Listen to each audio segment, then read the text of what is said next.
Bonjour bien-aimé, bonjour mon frère, bonjour ma soeur. Toi qui me suis présentement, je ne sais pas dans quelle partie du globe terrestre, mais par la grâce du Seigneur, il a plu au Seigneur de me faire l'insigne honneur de partager un message cet après-midi qui est intitulé « La nécromancie ». Qu'est-ce que la nécromancie? La nécromancie est tirée de deux mots. Nécros, qui veut dire mort, et Montessia, qui signifie prédiction. En effet, la nécromancie est une science occulte de l'évocation des morts en vue de connaître les secrets cachés, de tirer vengeance et de prédire l'avenir. La nécromancie dans la parole de Dieu était strictement interdite par Dieu. En réalité, ce ne sont pas les morts comme tels que nous voyons. Ce n'est pas ceux qui sont morts qui viennent à nous, mais plutôt des esprits maléfiques qui prennent leur corpulence physique et leur voix. Par cette pratique, beaucoup tissent des alliances avec le diable. Aujourd'hui, dans beaucoup de communautés religieuses, ces pratiques sont tolérées, admises, approuvées et acceptées en dépit de leur interdiction dans la Sainte Bible. La Bible nous dit ceci, bien-aimés, dans Jude 1 au chapitre 9, toujours s'agissant des morts. Or, l'archange Michel, lorsqu'il contestait avec le diable et lui disputait, le corps de Moïse n'osa pas porter contre lui un jugement injurieux. Mais il dit que le Seigneur te réprime. Eux, au contraire, ils parlent d'une manière injurieuse de ce qu'ils ignorent et ils se corrompent dans ce qu'ils savent naturellement comme les brutes. Bien-aimé, pourquoi le diable a-t-il voulu discuter le corps de Moïse? Pourquoi le diable a tout fait pour prendre le corps de Moïse? Parce qu'il y avait un mystère qui était caché derrière cela. C'était en réalité pour dominer et manipuler le peuple juif, donc Israël, dans le désert. Pour influencer négativement toute leur destinée, ainsi que toutes les prophéties bibliques. Bien-aimés, aujourd'hui vous constatez qu'un peu partout, surtout ici chez nous en Afrique, nous avons des déterreurs. Ce sont des gens qui vont après un enterrement chercher à prendre le corps du défunt pour réaliser un trafic de son corps. On peut vendre ses organes génitaux, on peut vendre ses os, on peut vendre sa chevelure, on peut vendre ses ongles, ainsi de suite. Mais en réalité, ce sont des pratiques nécromanciennes. Comme je disais d'entrée de jeu, la nécromancie, c'est une pratique, une science satanique qui consiste à évoquer des morts en vue de connaître les choses cachées, occultes, de tirer vengeance et de prédire l'avenir. Beaucoup de gens veulent connaître leur avenir. Ceci étant, d'autres vont vers l'ennemi au travers de ce genre de pratique. Nous allons lire un texte qui est très significatif dans le livre de 1 Samuel, au chapitre 28, du 11e au 19e verset. La Bible nous dit ceci.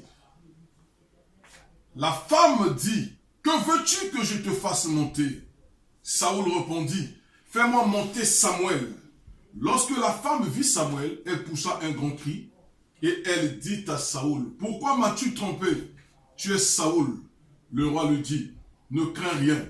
Mais que vois-tu? La femme dit à Saoul, je vois un Dieu qui monte de la terre. Il lui dit, quelle figure a-t-il? Et elle répondit, c'est un vieillard qui monte et il est enveloppé d'un manteau. Saoul comprit que c'était Samuel, il s'inclina le visage contre terre et se prosterna. Samuel dit à Saoul, pourquoi m'as-tu troublé en me faisant monter? Saoul répondit, je suis dans une grande détresse, les Philistins me font la guerre et Dieu s'est retiré de moi, il ne m'a pas répondu, ni par les prophètes,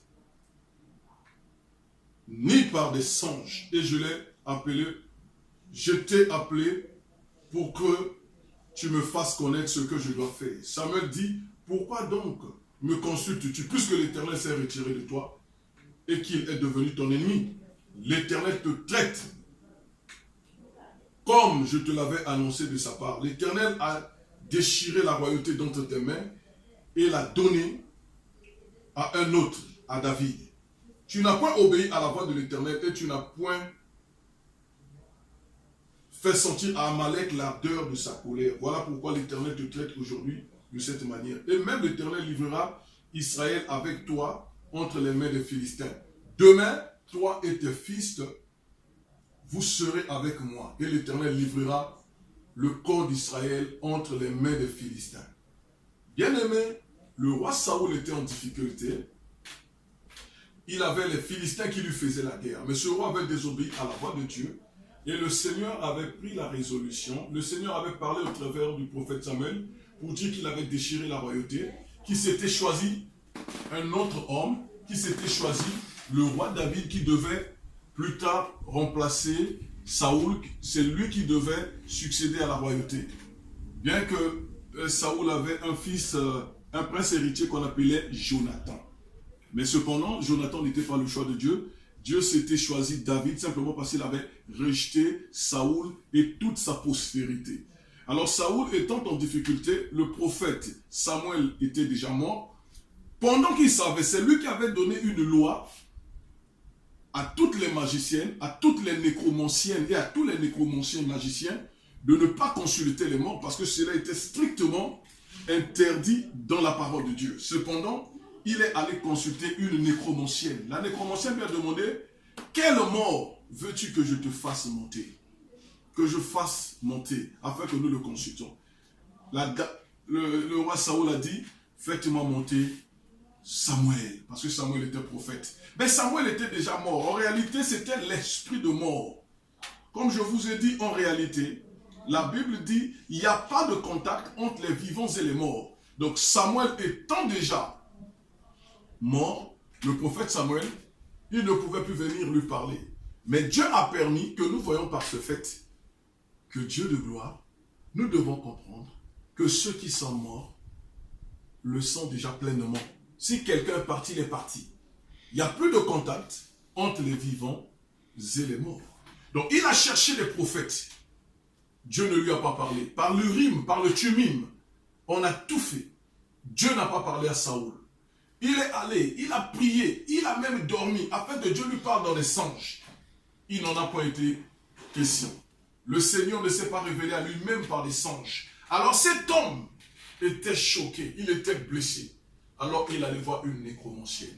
Beaucoup d'enfants de Dieu aujourd'hui, parce que tu n'arrives pas à concevoir, parce que tu n'as pas d'enfant, les gens t'appellent stérile, parce que tu n'es pas encore marié, parce que tu vis des situations difficiles, parce que face à l'adversité, face au chômage, le manque de travail, les difficultés, les problèmes de la vie, tu es locataire, tu n'as pas assez de moyens. Deux fois par le travail que tu fais, ta rémunération n'est pas conséquente pour pourvoir à tous les besoins de ta famille. Alors tu vas voir une nécromancienne.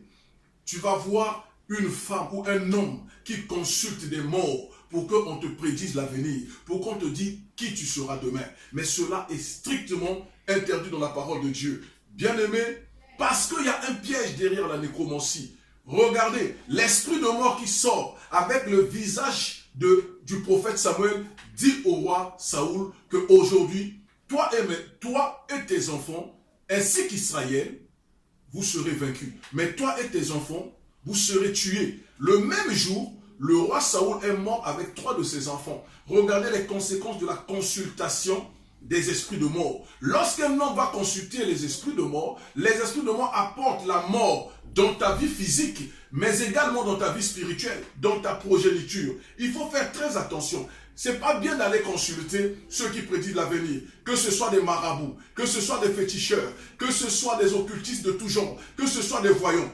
Bien-aimés dans le Seigneur, la Bible interdit cela. Il est dit ceci dans Deutéronome 18, 10 à 11. Qu'on ne trouve chez toi personne qui fasse passer son fils ou sa fille par le feu. Personne qui exerce le métier de devin, d'astrologue, d'augure, de magicien, d'enchanteur. Personne qui consulte ceux qui évoquent les esprits ou disent la bonne aventure. Personne qui interroge les morts. Bien-aimés, je veux dire aux gens ici, ceux-là que vous appelez devins ou voyants, pour ceux qui sont dans d'autres pays. Aujourd'hui, il y a des magazines sur Internet, partout. Il y a des magazines qui sont spécialisés, où vous avez des voyants qui peuvent à distance vous prédire l'avenir. Non. Votre avenir n'est pas dans les mains de quelqu'un. La Bible dit dans le psaume 139 au verset 16, « Lorsque je n'étais qu'une masse informe, tes yeux me voyaient. » Donc lorsque tu n'étais encore que dans le ventre de ta mère, ton père et ta mère venaient à peine de s'accoupler. Lorsque tu n'étais qu'un simple liquide, les yeux de Dieu te voyaient. Et dans le livre de Dieu étaient inscrits tous les jours qui t'étaient destinés avant qu'aucun d'eux n'existât. Ça veut dire qu'avant même que tu viennes sur terre, Dieu a déjà tracé ta vie. Donc tu n'as pas besoin d'aller vers les voyants pour qu'on te dise. Tu n'as pas besoin d'aller vers les nécromanciens, les gens qui parlent par la voix du diable. Lorsque quelqu'un parle de la part de Dieu par le Saint-Esprit, on dit qu'il prophétise. Mais lorsque quelqu'un parle par la voix du diable au travers des démons, cette personne devine. Il ne prophétise pas, il devine. C'est d'où est venu le concept divination. Bien aimé dans le Seigneur, on a également dit qu'il n'y ait pas d'astrologue au milieu de toi. À partir des astres, des étoiles, il y a des gens qui font des études pour dire demain, voilà ce qui t'arrivera, voilà si tu réussiras ou pas, voilà ce qui se passera dans ton foyer, par rapport à ton travail, par rapport à ta marche, ta conduite dans la société. Bien aimé, cet après-midi, le Seigneur veut attirer ton attention pour dire que ta vie ne dépend pas de l'astrologie. Ta vie n'est pas entre les mains d'un astrologue, fut-il spécialiste. Ta vie en tant qu'enfant de Dieu est entre les mains du Saint-Esprit. Mais toi qui es encore dans ces pratiques-là, tu es enfant de Dieu. Tu consultes les devins, les voyants. Tu les appelles en ligne pour qu'on te dise des choses. Tu es encore dans des histoires où les astrologues doivent te parler. Je veux te dire que, bien-aimé dans le Seigneur, tu es en train de commettre une erreur. Le Seigneur t'interpelle, bien-aimé.